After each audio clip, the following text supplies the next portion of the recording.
Bismillahirrahmanirrahim. Assalamualaikum warahmatullahi wabarakatuh. Waalaikumsalam warahmatullahi wabarakatuh. Nama saya Sukardi dari Cengkok, Kecamatan Tasmaya, Indramayu. Begini Bu ya, saya ini orangnya penasaran. Ketika saya menanyakan kepada orang-orang tentang ruh, tentang hari kiamat, tentang hari akhirat, jawabannya adalah wallahu alam.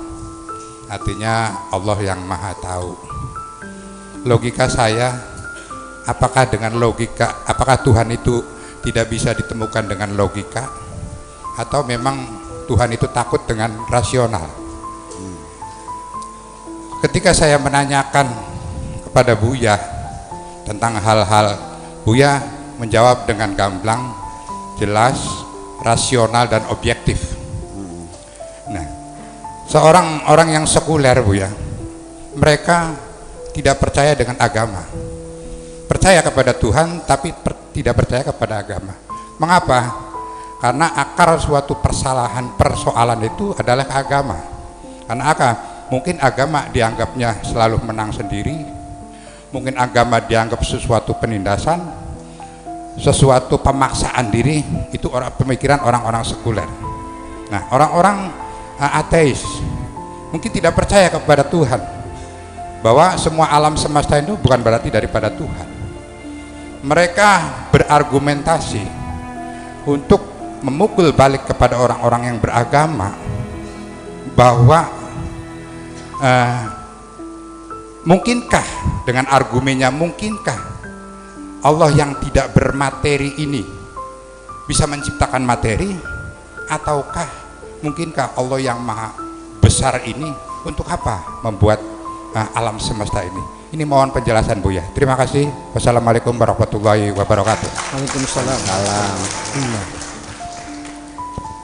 Yang jadi masalah kan begini, Anda yang percaya adanya Allah, yakin, ya kan, tetap Anda tidak akan bisa membawa argumentasi apapun yang mampu membuktikan secara physically Tuhan ada.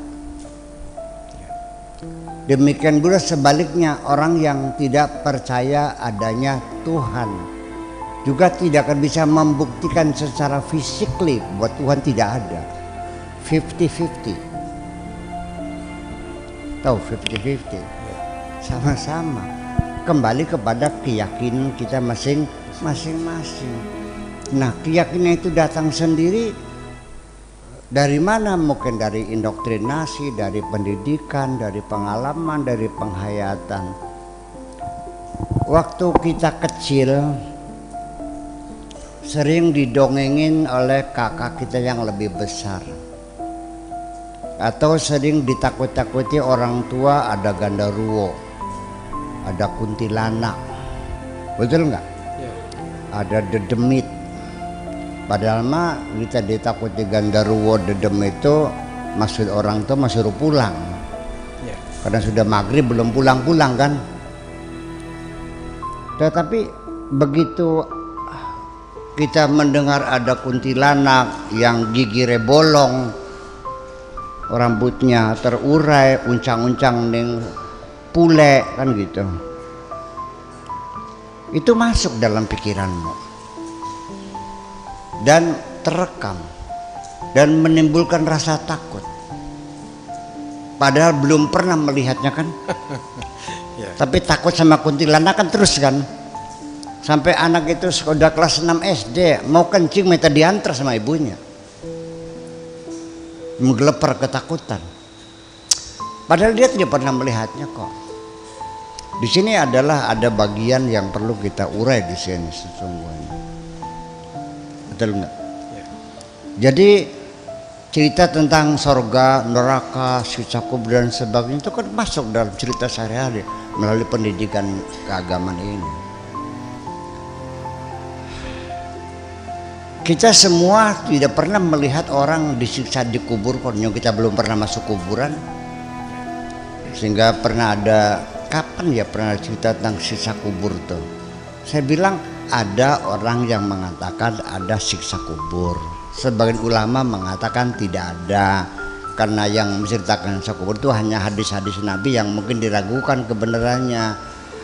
Di Al-Quran memang nggak ada siksa kubur tuh. Jadi akhirnya ya saya katakan ya itulah pendapat. Ada yang bilang ada, yang bilang tidak ada. Yang benar mana saya nggak tahu. Yang saya juga belum pernah masuk kuburan kok. Ada lagi ya, siksa kubur itu tidak lebih hanya bagaikan mimpi, hanya sebagai impian. Yang disiksa rohaninya mimpi. Saya emang gak ada urusan mau disiksa beneran, mau ngimpi sama saja. Tersiksa juga kok. Anda mimpi dikejar-kejar macan, capek nggak? Ya udah sama aja kok. Mau dikejar macan beneran maupun mimpi. Tapi kalau berkelanjutan capek juga kan? Iya. Itu yang jadi persoalan. Dan sampai sekarang juga siapa yang bisa membuktikan neraka itu bagaimana? Itu kan ceritanya.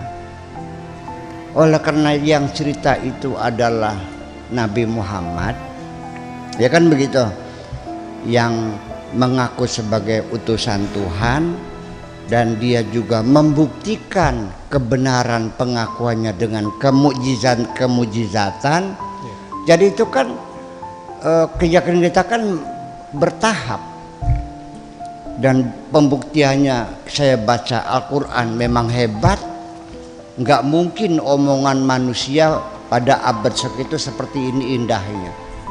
Saya juga mengukur bagaimana perkembangan imajinasi orang, mengukur bagaimana perkembangan logika orang, sejak kapan filsafat itu muncul, bagaimana. Ini kan nggak mungkin kalau bukan dari yang maha kuasa. Jadi kita sendiri juga membuktikan adanya Tuhan. Ya informasinya, namanya saja Allah itu dari mana kamu tahu? Orang mencari Tuhan, kesimpulannya namanya beda-beda. Ada iron, ada apalagi namanya, ada wine, ada hutan, ada pohon, ada sampai binatang-binatang, wiwitan-wiwitan, bulan, sampai ada lagi yang api dan sebagainya. Namanya ya macam-macam lah. Nah, Tuhan kita namanya siapa? Allah. Yang ngasih namanya Allah siapa? Kanjeng Nabi Muhammad. Kapan dia lahir? 571. Udah 14 abad. Nah, cerita Nabi sendiri setelah kita koreksi, ya memang tidak seluruhnya betul sejarah yang mereka tulis itu. Bagaimanapun namanya sejarah ditulis manusia, apa yakin manusia jujur semua? Itu makanya kita kan mengumpulkan artefak-artefak sejarah itu, arkeologi sejarah kita gali kembali. Ya artinya bahwa ini juga saya kesulitan, saya masih sendirian untuk mengajak kaum santri untuk berpikir demokrasi, berpikir bebas. Itu nggak bisa, karena dalam keyakinannya kaum santri itu bahwa beragama itu tidak boleh berpikir bebas. Sepertinya seperti itu. Dia kan dianggapnya nguntap, kurang ajar, segala macam. Yang penting yakin sajalah. Yang penting matikan lampu, pejam matamu, tutup pintu, selesai. Gitu kan. Tetapi kita lihat di dalam Al-Quran sendiri itu yang mengajak kita berpikir, afala yanzuruna ilal ibili kaifa khuliqat wa ila samil kaifa rufiat wal jibali kaifa nusibat afala taqilun afala tatafakkarun afala yatadabbarun. Semuanya mengajak kita berpikir. Jadi yang benar mana? Nah, begini makanya sekaligus saya mengatakan seperti pernah kita baca firman Tuhan di dalam Al-Quran, fala wa rabbika la yu'minuna hatta yuhaqqimuka fima syajara bainahum thumma la yajidu fi anfusihim min harajin wa yusallimu taslima. Demi Tuhan mereka tidak termasuk orang yang beriman, terkecuali ketika mereka itu mengadukan kepada Nabi, minta keputusan, lalu setelah Nabi memutuskan mereka tidak ada bantahan, tidak naik banding, tidak kasasi, tidak peninjauan kembali. Mereka wa yusallimu taslima la yajidu fi anfusihim min harajin. Apapun menjadi keputusan Rasul itu tidak ada rasa tidak puas, rasa gamang di dalam hati mereka, percaya sepenuhnya, udah kami terima sebagai satu putusan yang adil. Begitu. Ini ayat ini menunjukkan seolah-olah tidak ada demokrasi. Apapun yang lo putuskan selesai dan final. Kalau membantah berarti tidak beriman, gitu loh. Seperti itu mungkin. Nah di sini ingin saya buka semuanya biar tahu aja. Tapi kalau geger jangan nyalin saya. Ini Nabi itu demokrasi loh. Nabi itu dalam menentukan bagaimana menghadapi musuh perang itu, apakah di dalam kota, apakah kita bertemu di lapangan, apakah kita barisannya berapa, itu dimusyawarahkan. Tidak sendirian kok. Jadi artinya bahwa ketika Nabi itu memutuskan usuma la yajidu fi anfusihim harajan mimma qadaita, kamu tidak ada rasa menyangkal kalau Nabi sudah memutuskan. Nabi memutuskan itu ketika sudah final proses permusyawaratannya, baru ketok palu selesai. Nah itu artinya bukan melarang demokrasi penyangkalan, tetapi kalau sudah final diketok palu sebagai hasil kesepakatan bersama, maka kita dituntut harus menghormati kesepakatan bersama itu. Paham kan? Ya. Jangan mengatakan Nabi tidak demokrasi. Allah itu senang kok digugat. Nabi Ibrahim menantang, kaifa tuhyil mauta, bagaimana kau bisa menghidupkan makhluk yang sudah mati. Allah juga nanya, awalam tu'min bi, masih belum percaya? Qala bal yatma'inna qalbi, supaya hatiku damai. Oke, dibuktikan. Nabi Musa juga nanya, Gusti nongolan cangkayang apa dikaku? Ya, Rabbi arini andur, dilayani kok. Jangan takut, berpikirlah sebebas-bebasnya. Allah tidak takut dengan kecerdasanmu itu. Gitu dong. Iya, kan itu masalahnya. Jadi termasuk kritik-kritik terhadap putusan-putusan para fuqaha itu jangan segan, jangan kikuh ya. Sudah kita katakan bahwa ini putusan sudah tidak sesuai dengan tuntutan zaman lagi, katakan begitu. Nah ini saya mengatakan demikian karena ada anggapan umum bahwa Islam itu setelah Nabi Muhammad turun, setelah ayat terakhir al-yawma akmaltu lakum dinakum wa atmamtu 'alaikum ni'mati wa raditu lakumul islam dinan, dikiranya agama Islam sudah final, sudah sempurna, tidak perlu direvisi lagi, sudah untuk selamanya.